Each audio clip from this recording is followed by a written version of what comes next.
Sampurasun Tribuners, Carita Pakuan kembali hadir untuk memperbaharui ruang informasi Anda mengenai pemimpin di Jawa Barat. Bersama saya Sartika Harun, berikut Carita Pakuan selengkapnya. Carita Pakuan edisi hari ini akan merangkum sejumlah topik terkini mengenai Deddy Mulyadi selama sepekan terakhir.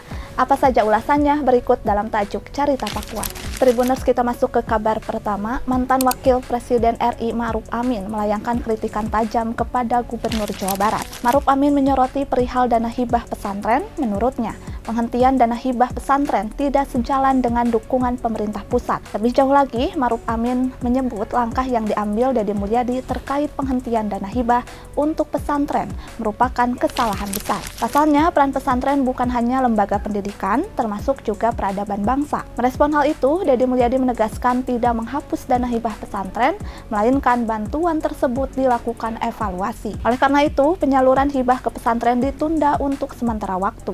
Adapun tujuan evaluasi tersebut guna memastikan distribusi bantuan lebih merata. Secara tegas, Deddy Mulyadi mengatakan bahwa kebijakan yang diambilnya semata demi kepentingan umat. Rencananya, bantuan dana hibah untuk pesantren akan disalurkan kembali pada 2026 mendatang. Tribuners, kita masuk ke kabar lainnya. Secara terbuka, Deddy Mulyadi menantang kepada para ahli ITB untuk menciptakan sistem pengelolaan energi dari sampah. Menurutnya, kolaborasi pemerintah dengan perguruan tinggi sangat penting dalam penanganan masalah sampah. Inovasi dari kampus bisa menjadi solusi atas permasalahan sampah di Jawa Barat. Adapun Deddy Mulyadi mengungkapkan pihaknya akan menanggung biaya yang nantinya dikeluarkan ITB.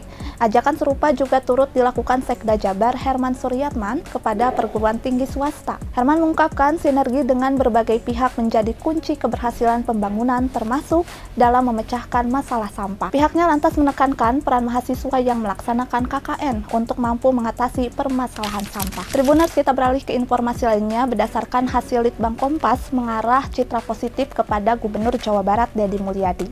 Hasil survei menunjukkan sebanyak 97,1% responden menyukai Deddy Mulyadi dan hanya sekitar 2,1% responden mengaku tidak suka kepada Deddy Mulyadi. Nah, bagi Tribuners yang mungkin bisa menebak-nebak siapa dari 2,1% ini responden yang mengaku tidak suka kepada Deddy Mulyadi, bisa langsung komen di kolom komentar. Adapun dari hasil yang berbeda ini menunjukkan dari Wakil Gubernur Jawa Barat yaitu Erwan Setiawan, sebanyak 71,9% masyarakat mengaku menyukai Erwan.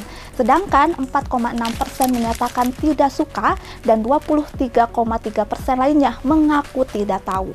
Peneliti Litbang Kompas Rangga Eka Sakti mengatakan bahwa hasil tersebut menggambarkan posisi Deddy Mulyadi sangat kuat dibanding wakilnya Erwan Setiawan. Rangga menilai ada ketimpangan dukungan yang terlihat jelas dari data. Ia menilai daya tarik Deddy Mulyadi tidak hanya pada kepemimpinan saja, termasuk juga pada apa yang ditampilkan, termasuk gaya hidup Deddy Mulyadi. Adapun kebanyakan responden mengapresiasi cara Deddy Mulyadi mengangkat budaya Sunda dan konsisten membagikan konten di media sosial. Meski begitu, sederet persoalan krusial dinilai belum terjawab tuntas, terutama terkait ketersediaan lapangan kerja, pengentasan kemiskinan, hingga kestabilan harga pokok.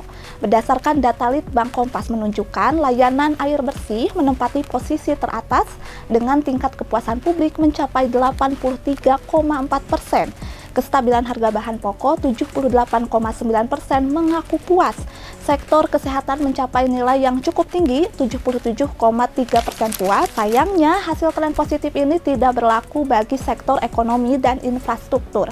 Layanan transportasi umum mencapai 53,5% puas, pengelolaan sampah 58,8% tidak puas, ketersediaan lapangan kerja 67,2% tidak puas. Dari hasil tersebut, Rangga menilai warga Jawa Barat menaruh perhatian besar terkait ketersediaan lapangan kerja. Tribuners, kita beralih ke kabar penutup. Jawa Barat baru saja berulang tahun yang ke-80. Tepat pada tanggal 19 Agustus 2025 diperingati sebagai Hari Jadi Jawa Barat. Di acara kemarin, Pemprov Jabar menggelar kirab budaya sebagai puncak perayaan Hari Jadi ke-80.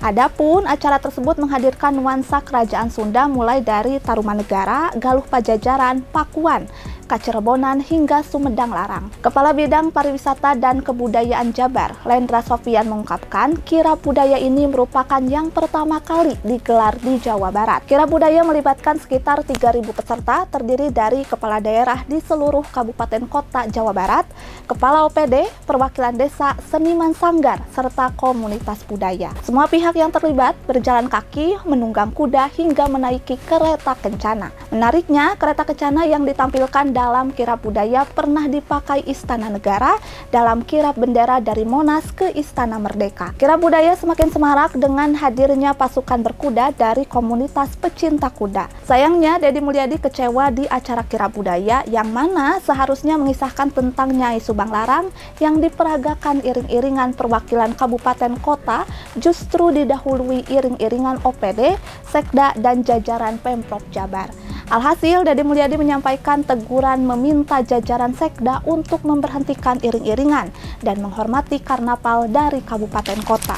Berikut tadi update Carita Pakuan edisi hari ini. Terus saksikan Carita Pakuan di kanal YouTube Tribun Jabar. Saya Sartika Harun dan seluruh kerabat kerja yang bertugas pamit undur diri. Terima kasih atas atensi Anda.